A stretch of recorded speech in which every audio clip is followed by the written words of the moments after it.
नमस्कार, मैं Meenakshi Sharma hello mummy channel में आपका स्वागत करती हूँ। और आप सब ठीक से होंगे और मैं भी बहुत अच्छी हूँ। तो पिछली वीडियो में आपने देखा होगा कि उन्होंने सीपीआर की जानकारी आपको मिली थी। वही जानकारी मैनुअल तरीके से, मैनुअल मेथड से आपके सामने वो जानकारी आने वाली है और आप उसको ध्यान से देखें और वो किसी की लाइफ बचा सकती है। मैं बार बार इसलिए बोलती हूँ कि आप वीडियो को एंड तक देखें और आपको जानकारी ज़रूर अच्छी लगेगी। तो अब बताएंगे शर्मा जी आपको वो जानकारी, तो मिलते हैं शर्मा जी से। नमस्कार, हेलो मम्मी चैनल्स में स्वागत है। अब मैं आपको बताता हूँ कि मैनुअल मेथड्स के अंदर सीपीआर को हम किन किन बातों को फॉलो करना है। तो देखिए, लास्ट वीडियो के अंदर मैंने आपको ये बताया था कि जब हम छाती पर दबाव देंगे तो पेशेंट की कैरोटिड चेक करेंगे, उसके बाद हार्ट की लोकेशन सर्च करेंगे और पेशेंट हार्ट सरफेस पे होगा तब कंप्रेशन देंगे। इस वीडियोज़ में मैं ये बताऊंगा कि जो हमारे मैनुअल मेथड्स हैं उसके अकॉर्डिंग हमारे को 30 कंप्रेशन 2 ब्रीथ, 30 कंप्रेशन 2 ब्रीथ, इस तरह हमारे को देना है। एक चीज़ का ध्यान रखना बहुत ज़रूरी है, किसी भी स्थिति के अंदर जब आप कंप्रेशन देंगे तो पहले आपको कंप्रेशन देना है, फिर माउथ टू माउथ रेस्पिरेशन देना है। देखिए, जैसे एग्जांपल्स के लिए मैं आपको बता रहा हूँ, अगर हम इसको कैलकुलेट करें तो विद इन ए मिनट, जैसे पिछली वीडियो के अंदर मैंने आपको बताया था कि 100 कंप्रेशन देने हैं, तो इसका मतलब ये हो गया कि with in A second you have completed normally 2 times compressions.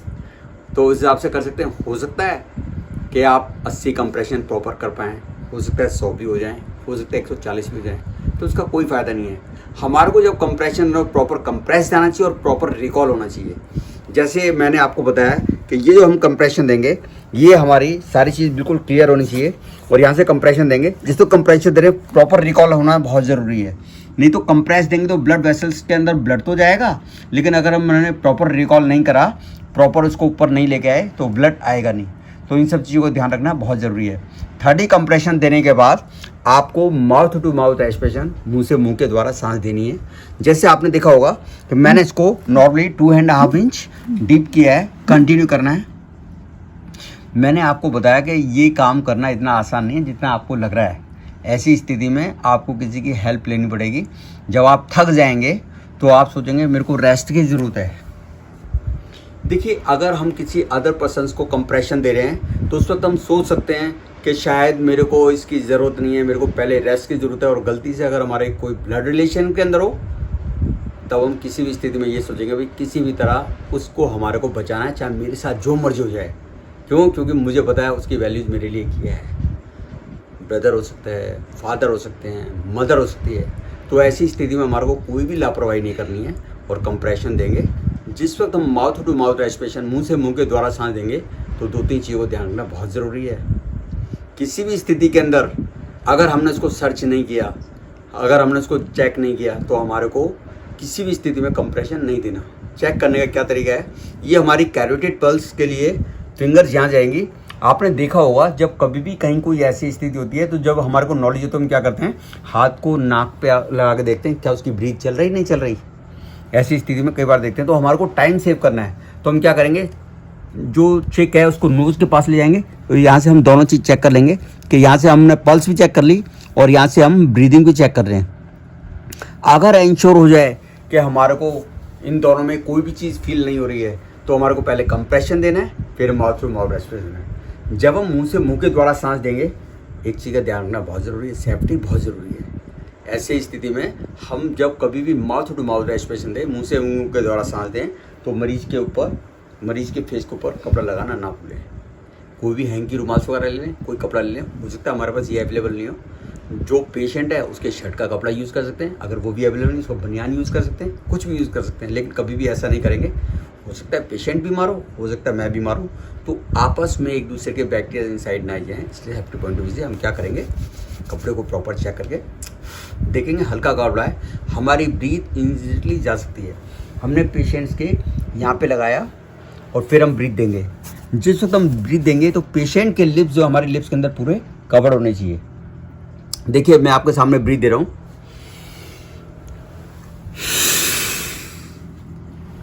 Particular देखिए, ये जो नीचे हैं ये लंग्स हैं, इन लंग्स के अंदर एयर आएगी। तो अभी मैंने जो आपको डेमोन्स्ट्रेशन दिया उसमें फिर दोबारा रिपीट कर रहा हूँ ब्रीथ देने के लिए। देखिए, जब हम कभी भी बैलून के अंदर एयर डालते हैं तो कहीं से भी कोई गैप होता है तो एयर हमारी सारी बाहर चली जाती है। अगर कवर्ड होती है तो सीधे हमारी बैलून के अंदर जाती है। बिल्कुल डिटो वही सिस्टम है कि जिस वक्त हम ब्रीथ देंगे तो हमारी आई साइड पेशेंट के चेस्ट के ऊपर होनी चाहिए। इट मीन्स ये जो हम ब्रीथ दे रहे हैं वो इन साइड जा रही है नहीं जा रही, कहीं ऐसा तो नहीं कि हम अननेसेसरी एक्सरसाइज कर रहे हैं। देखिए मैंने क्या किया, मैंने फिर दोबारा रिपीट किया। जिस वक्त हम ब्रीथ देंगे उस वक्त हमारे को अपनी ब्रीथ को इनसाइड लेना बहुत ज़रूरी है। अगर नहीं लेंगे तो उस कंडीशन में आप उसको देख सकते हैं कि हमारे को कैसे ब्रीथ देनी है। देखिए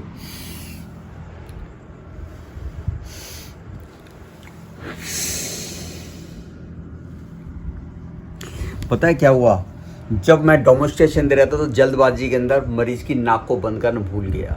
इट मीन्स ये कि जो हमने जितनी भी ब्रीथ ली थी वो सारी रिवर्स होकर नोज से बाहर आ गई। इसका मतलब हमारे को जब हम माउथ टू माउथ रेस्पिरेशन देंगे, मुंह से मुंह के द्वारा सांस देंगे, तो नाक को बंद करना बहुत ज़रूरी है, तभी तो ब्रीथ इनसाइड जाएगी।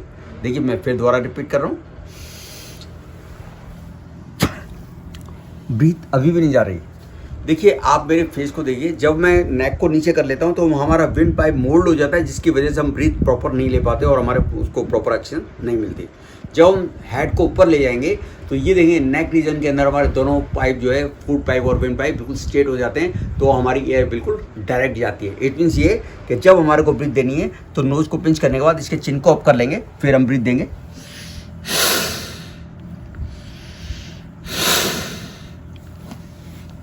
टू टाइम ब्रीथ देनी है, 30 कंप्रेशन देने, 2 टाइम ब्रीथ देनी है, 30 कंप्रेशन देने। ये हम कंटिन्यू तब तक करते रहेंगे जब तक कि मेडिकल फैसिलिटीज अवेलेबल ना हो जाए या पेशेंट कॉन्शियस ना हो जाए। और किसी भी स्थिति में हमारे को इसमें लापरवाही नहीं करनी है। मान लिया उदाहरण के लिए मैंने किसी पर्सन को हेल्प के लिए बुला लिया, तो ऐसा नहीं है कि 2 व्यक्ति हो जाएंगे तो एक कंप्रेशन देगा और एक mouth to mouth respiration. No, step by step, 1 by 1। पहले चेस्ट कंप्रेशन, फिर माउथ टू माउथ रेस्पिरेशन, पहले चेस्ट कंप्रेशन, फिर माउथ टू माउथ रेस्पिरेशन। मैंने आपको ये सारी जानकारी तो दे दी, लेकिन एक चीज़ का ध्यान रखना बहुत ज़रूरी है। सबसे पहले हमारे को अपनी सेफ्टी देखनी है। अगर हम पब्लिक प्लेस पे काम कर रहे हैं, पब्लिक प्लेस पे, तो सबसे पहले हमारे को सेफ्टी का ध्यान रखना है, अपनी सेफ्टी, फिर उसके बाद पेशेंट की सेफ्टी, फिर उसके बाद आगे आप जो भी वर्क करेंगे उसके बारे में आपको मालूम होना चाहिए। तो आज की वीडियोज़ के अंदर मैंने इतना ही बताया। आगे की वीडियोज़ के अंदर जो भी आपकी डिमांड्स होगी आप मेरे को यूट्यूब पे कमेंट्स करें, उस हिसाब से मैं आपको बताता रहूँगा। और नेक्स्ट वीडियोज़ के अंदर हम आप लोगों को कुछ जानकारी और देंगे, जिसके बारे में आपको समय पे बताते रहेंगे। अभी जो आपको जानकारी मिली है आपको पसंद आई होगी और ये ज़्यादा से ज़्यादा आप शेयर करें, हो सकता है शायद हम किसी की लाइफ को सेव कर पाएँ। तो हमारे चैनल्स को आप जो है सब्सक्राइब कीजिए, शेयर कीजिए, लाइक कीजिए, और जो भी आपकी क्वेरीज हैं वो कमेंट बॉक्स में जरूर दें और बेल आइकन जरूर प्रेस करना, जिससे आने वाली वीडियो आपको मिलती रहे। Thank you so much.